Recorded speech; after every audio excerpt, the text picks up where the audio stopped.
She missed the dagger the assassin pulled with his other hand. It slid into her gut with ease, and she gasped. "You've killed me!" Disbelief marked her words. Of all the ways she expected to die, murder wasn't one of them. "It's not personal," he remarked, pulling the weapon from her flesh and wiping it on his trousers.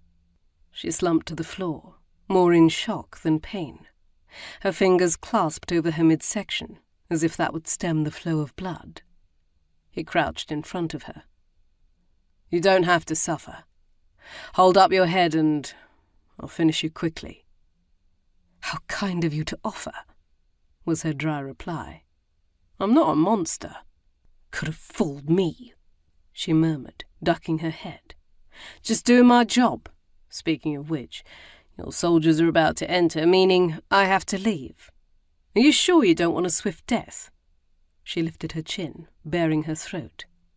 "Yes, but first, might I see the face of the man killing me?"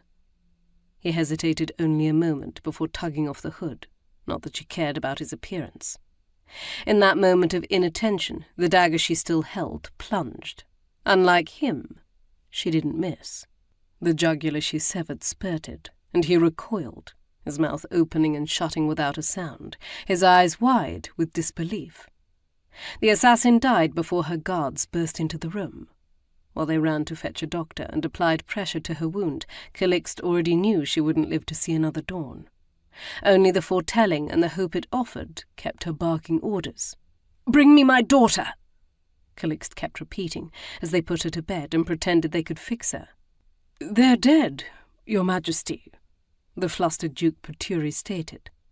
"The heir, the tiara in waiting, the spare, even the baby." Calixte stared at the fat man who'd been her advisor for the past decade. "Where is Avera?" "Who?" "My youngest daughter," she snarled.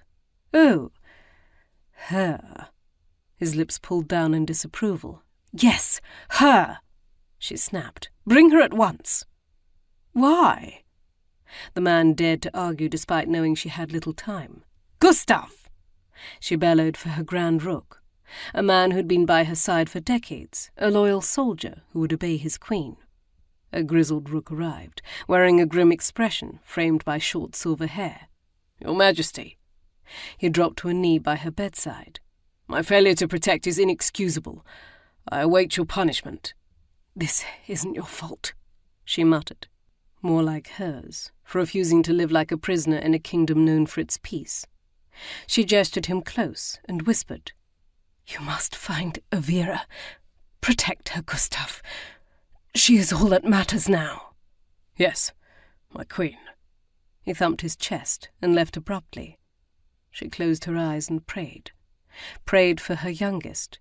Prayed for her people and, most of all, prayed those responsible would die horrifically for what they'd wrought this day.